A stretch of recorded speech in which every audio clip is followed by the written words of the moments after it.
Well, here we go. It is Monday, March 17th, 2025. And today I'm going to talk about a sale. This is part of the Asia Week thing. We've talked about the Sotheby's sale. We talked about the Doyle sale in last Friday's video. And today I want to talk about the Freeman Hindman sale that's coming up on the 21st of March in New York City. It's a live sale, but you can bid online. They have some very, very nice things. And I'm going to go through a few of them. And there's a couple of special lots in the sale that I'm going to be very fascinated to watch. And they're the ones illustrated here on the front page of the for the advertising the auction of these very rare pieces of Yixing. You may remember a few months ago they had some very exceptional Yixing by the same artist, Mingyuan, as they do in this sale, and they did phenomenally well. And as is often the case, when you have one type of thing that does very, very well, suddenly they get flushed into the market and often end up being sold by the auction house that had such good luck with them. And Freeman Hindman had a great deal of momentum on the last lots, and I suspect the consignment on these is motivated by that because they now have the names of all the top buyers of these materials, and a good auctioneer will get in touch with them, make sure that they're aware that these pieces are coming up. And these are some really beautiful pieces, and I'm going to go through them. One thing I want to mention, though, always keep in mind that if you register to bid on the auctioneer's website versus live auctioneers. In this case, the difference, the commission schedule is different. You pay a higher commission to bid on live auctioneers. And in this case, the Freeman Hindman sale, the difference between their commission rate bidding here versus bidding on live auctioneers is about 4%. So you save $40 basically for every 1,000 you bid. So if you're thinking of spending maybe $10,000 or so, you're going to end up saving about $400 in commissions just by clicking the button here versus clicking the button there. Their site is very easy to open an account on, so go ahead and do it. All right. It's easy enough, and you save yourself some money, and saves more money for buying more stuff. So why not do it? All right, now let's take a look at what some of the things that are coming up. This is the sale on, I'm going to show you the preview of the sale off of Live Auctioneers, just because I've already got it set up that way. And these are some of the lots. And there's some very, very nice pieces in here. There's some very good, by the way, I'm not going to just go into a lot of detail on them, but if you're a jade buyer, they have three very, very nice jade snuff bottles in particular. Well, actually four of them. This russet example and these two rounded off greenish white examples, and this very nice piece of jadeite down here in the corner. All of them are very, very good. They've got fairly, I think the estimates are pretty reasonable. 3,000 to 5,000 for the jade examples, 1,000 to 1,500 for this jade example, 2,000 to 3,000 for the russet inclusion example, and 2,000 to 3,000 for the jadeite example. The jadeite example, I think, has in particular very, very nice color. So do check those out. But I want to jump into the Yixing pieces, and these are absolutely beautiful, elegantly done, impressed seal marks by Mingyuan. And he's the fellow that his things brought very strong prices in the last sale that at Freeman's. So here's the cup. This is an astonishingly crisply produced cup, beautiful form, wonderful proportions, great color. And they did a super job photographing the thing. And it's seal marked on the bottom. There you go. There's the base of it. Very, very nicely done. And this is the example appears to be in extraordinary condition. Absolutely beautiful condition, actually, from what I can see. There's no wear on the bottom. The color of the clay is excellent. It's estimated at $60,000 to $80,000 with a $30,000 opening bid. But this is a very, very rare bird. These cups, extremely rare. All right, and just going to give you a little heads up. It should do very well. The next one is this eggplant water coupe with an impressed seal mark on the bottom. It just says Yuan, and it's on a wood stand. Beautiful example. Here it is. Also, just wonderful dark. This has a very dark, rich color with an inscription on the side of it. And this was bought from E and J Frankel. They were one of the top dealers for many, many years in the United States. They were based out of New York. They did the major shows. They were highly regarded. They produced good catalogs, and they were in business for a long time. And they were located at this point. They were at Madison Avenue at 79th Street in New York City. They had a wonderful gallery. I have a funny story about going into E.J. Frankel one day, but I'll tell it another time. uh, uh, any rate, this is the cup. It's a very, very nice example. Again, estimated at 60, 80,000, $30,000 opening bid. Beautiful piece. And then this is probably, I like the cup at the beginning quite a bit, but I think this is my favorite because it's got this Lohan in the middle, and it's got the seal mark on it, and it's a peach form bowl. You notice here it has this little crease in it, and he managed to put some color into it. The way peach has a bloom to it, the potter managed to put this sort of reddish bloom in places on the front edge of the bowl and so forth.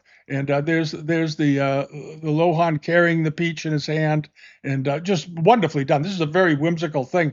And you see these cups, these sort of puzzle cups sometimes with figures standing them done in porcelain. Well, this is a Kangxi example done by probably one of the most important Yixing potters who ever lived.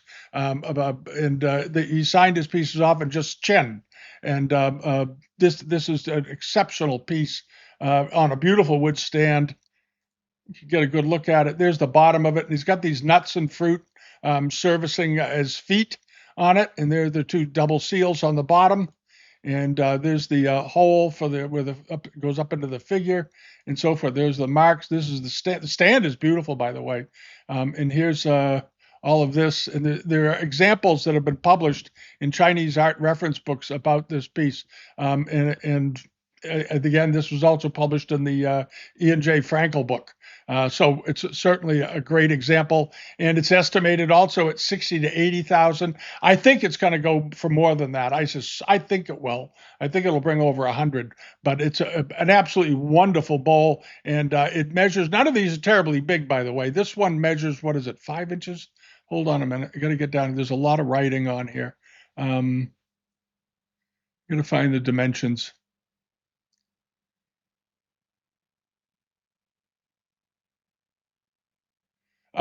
With 4 inches in diameter. There you go.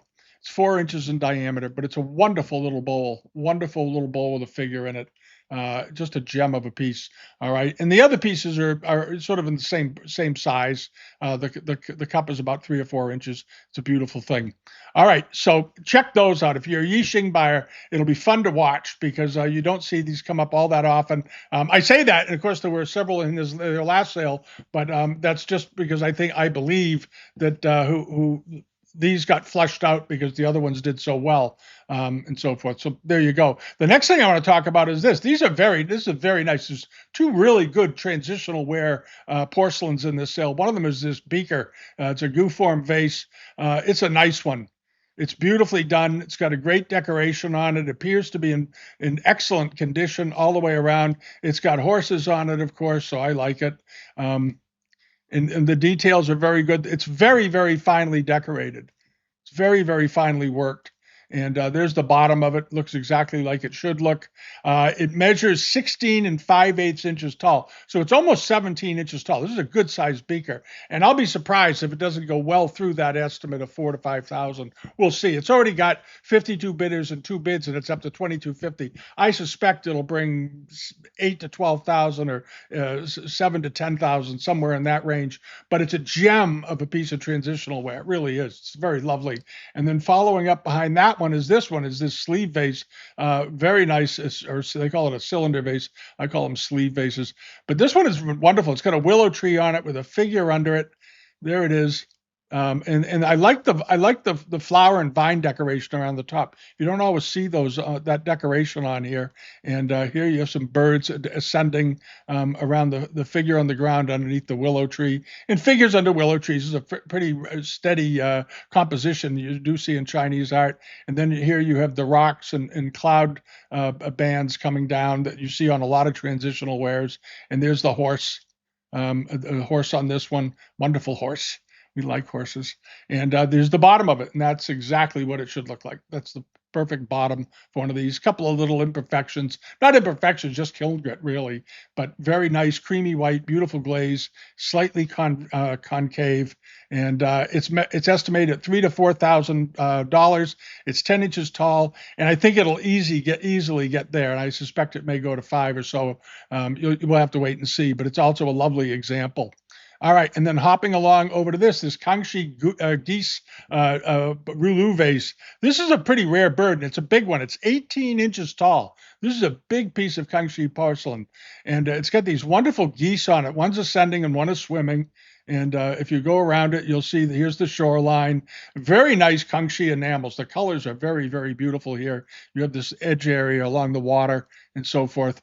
Beautifully done. And the composition, these loose compositions with birds on them or other creatures and left open without repeat patterns, it's painted in the round. It's quite desirable. And here's one on the shore, standing on a rocky outcropping. There's the bottom of it. And there's a full shot of him. There he is. This is the one on the shore. So it's got 3 geese on it, all in famille enamels. It's a beautiful vase and very unusual. This is a very, very unusual looking vase. You don't, like I said, you don't see these terribly often. And it was probably done between 1700 and the late 17 teens, 1720, around there. It's a very refined piece. And what's interesting too is that they didn't decorate. They didn't go too crazy with the decoration. You'll notice that the top of the vase here, this area here, is just left plain white. And I think it's a very good effect. Often they decorate this with some sort of scrolling pattern or something, some sort of lattice pattern. And in this case, the potter decided just to leave it plain, and let the rest of the work stand on its own. And I think it was a very smart thing to do. There's no other distractions. You're focused sheerly on these beautiful geese that are in the scene. And the estimate is 15 to 20,000, which seems quite reasonable given its size of 18 inches.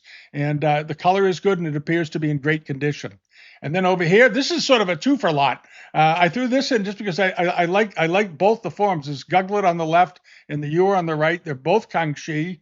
And the estimate is very modest, 1,500 to 2,000 for both of them. Check and get a condition report to be sure, but they measure around, 9 inches tall for the tallest one, which would be the ewer, and 7 7/8 for the guglet. But they're both very nice, and they have good color. And I think very reasonably estimated. Like I said, get a condition report. And they came from Antique West, who was, originally back in 1985. Antique West was one of the best Chinese art dealers in Gothenburg in Sweden for many, many years. They did a lot of shows in Europe. They had a very good reputation, and they were very fondly looked upon, I guess, by the collector community. Antique collectors, porcelain collectors, were made up their base. They had a very strong base with very active collectors, in particular in Europe and in America, but a lot of them in Europe. And this is a very nice little lot. If you're a dealer, you want to look at this carefully. You might make some money with it. And then over to this. Now, this is very unusual. These are a pair of Chinese export famille rose octagonal dishes, probably late. They're dating them late Yongchen to early Qianlong period, which is sort of a very reasonable thing to do. But the color contrast between the two is really fascinating. They are a pair, but they just, as you can see, is obvious. They have a slightly rather dramatic differences in color palettes on the border decoration. The central scene is identical, but the outer borders are very different. And I love the one that's on the right. I love the richness of that color, that sort of very strong eggplant color, and it really makes it's surprising how well it makes the famille rose flowers, the lotuses, stand out against that background. It really provides a good contrast. But I like the effect very much, and it's a pair of them. These came out of a collection in New York City, but awfully nicely done. And I don't think the estimate's unreasonable. The estimate is $1,500 to $2,500. They've got 27 people watching them already. They should get there. I would think these are worth $800 to $1,200 a piece pretty easily, because the colors are so good. The colors are very rich, and they appear to be in wonderful condition. All right, and then over to this is a pair. I got to get the pair back up. There they go. A pair of yellow ground Qianlong marked dragon dishes. And these have incise decoration on them. There they are, and they certainly do appear to be market period. The decorations on them is quite good. I'm going to pull up. Let's see if I can get to one that'll let me enlarge it. Hold on. There we go. It's got the sort of classic Qing dragon with its claws around the pearl of perfection, which is decorated with interior decoration like a Shao character, which is a rather nice effect. And actually, and then there's another pearl out here. I think they just have the dragon clutching the Shao character, and the pearl is out to the side. I just noticed that. That's sort of unusual. It's an unusual treatment. But I like it. I think that's interesting. And here are the backs, of course, with their rain marks on them. And the backs of the plates also have incised decoration in the glaze. And these are very attractive, very effective decoration on these. And they measure, what are they, about 8 inches in diameter or so? 4 inches in diameter, four and one quarter inches in diameter, but they are marking period. So you got to keep that in mind. They're estimated at $20,000 to $30,000, and as we know, these monochrome pieces have been doing extremely well lately in the market for probably the last 3 or 4 years, I guess, at this point. There's a big monochrome collector market out there. So we'll see how they do. They're very, very attractive. And then hopping along over this is one of my favorite things. This is a nifty little carved bamboo figure. And as you all know, I like carved wooden things very much. I find them so intriguing. And this is a great little Buddha. And according to the description, it's only 2 inches tall, 2¼ inches tall. It's a little tiny thing like that, but very nicely done and very rare. And they're dating it 18th or 19th century. To me, it looks like it's probably 18th century. And of course, it's modeled very much like the Buddha figures we see that were done during the Republic period. The laughing Buddha done in porcelain with the red sort of brick robe pattern going around them and so forth. And they're anywhere from typically 6 to 12 inches in size. And here's sort of a forerunner of that style done in bamboo. Very, very attractive, and estimated at $1,500 to $2,500. It's got 21 people watching it. The opening starting bid is $750. And then they also there's a good selection of Han Dynasty bronze, gilt bronzes, early bronzes, also some antique Chinese jewelry. If you want to look at Chinese jewelry, check this out. These measure the length of the largest is 6.5 inches, and these come from the Ren Lu collection out west in California. And there's quite a few of these. If you're an early bronze collector, especially Han Dynasty pieces, you want to check these out. There's some nice examples in here. Here you have two. They're not a pair. They may look like a pair at a glance, but if you look at the overall shot, as it comes up on the screen, but as you can see, they're really quite different. One is reticulated, and the other one is filled in, but lots of nice scroll work on it. One has an elongated sort of demon mask, and the other one has a dragon head on it. And this one has chimeras slithering up it. There's the head of the chimera. These are very nice bronzes, and they're estimated at $6,000 to $8,000 for the two, with a $3,000 opening bid. But there's quite a selection of bronzes in here, of small, early, very fine, delicate bronzes, and they are really terrific. Beautiful color. All of them look okay to me, and I think the collectors out there are going to find them. But if you've ever wanted to own one, this might be a chance to buy one. All right, and then over to this. This is a Jin Dynasty jade hat ornament or hat pendants. These are very nice. I think these came from the same collection. I'm not sure. The Ren Lu collection also out in Los Angeles. And these are very nice jades. Beautifully done. They're 2¼ inches in diameter each, but reticulated, and I think they're very elegant and beautiful. And you consider the period, it makes them really, really quite interesting. They date to around 266 to 420 AD. So they're very early jades, and to find early jades like this in that sort of mutton fat white nephrite is a bit unusual. I think the estimate is low on these, $3,000 to $4,000 with a $1,500 opening bid. I suspect they'll do better than that, but you don't know today because the prices have been all over the place for the last few months. So check those out. And then this very nice jade B disc. It's 4¾ inches, almost 5 inches in diameter, and it's got that the centerpiece with the chimera on it, and then these very nicely done, elegantly done chimeras around the outside. This is a very nice jade, and there's the back of it with the little dimples all over it, and you can see the back of the chimera climbing up through the center of the jade. That's extreme. Think about what the carver managed to do here. All right. This is attached to the body of the piece. So he managed to three-dimensionally carve this front and back. That's a very, very advanced technologically to do at the time, at any time. And there's the back of it. It's very, very clever. You have to think about what it took to do this. And the back of it has these beautiful little knobs that you see on buy discs all the time, nicely polished, well spaced, and all that business. This is a fairly meticulously done piece of jade when you go through all of the elements and realize what the carver did.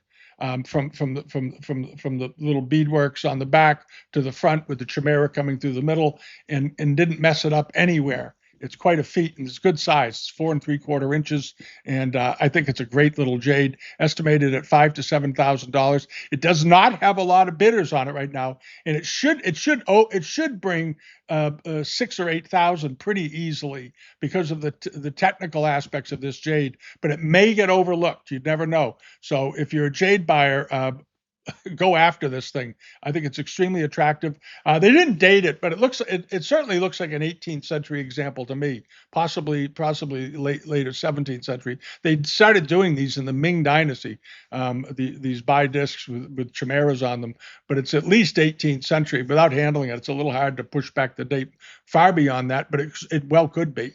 So I think it's sort of a winner all the way around. And Ben, I think rather wisely didn't try to date it.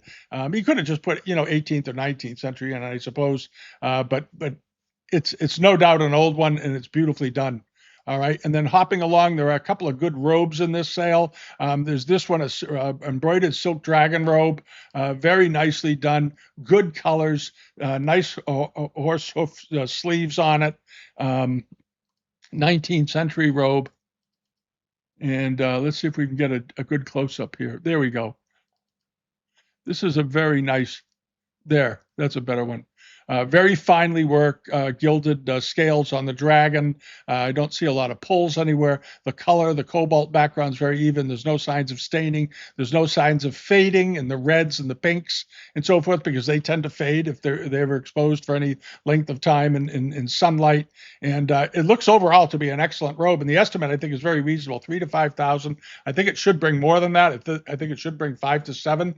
I think 5 should be sort of the starting price. It's already got a couple of bidders, and it's got 48 people watching it. This is a very fine robe. These robes are fairly common in this pattern, but finding ones in pristine condition, as this one appears to be, is not common.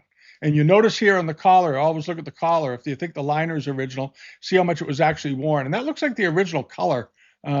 The liner looks original on this, but there's a tiny, tiny, tiny bit of wear along the side, but there's very little wear around the neck.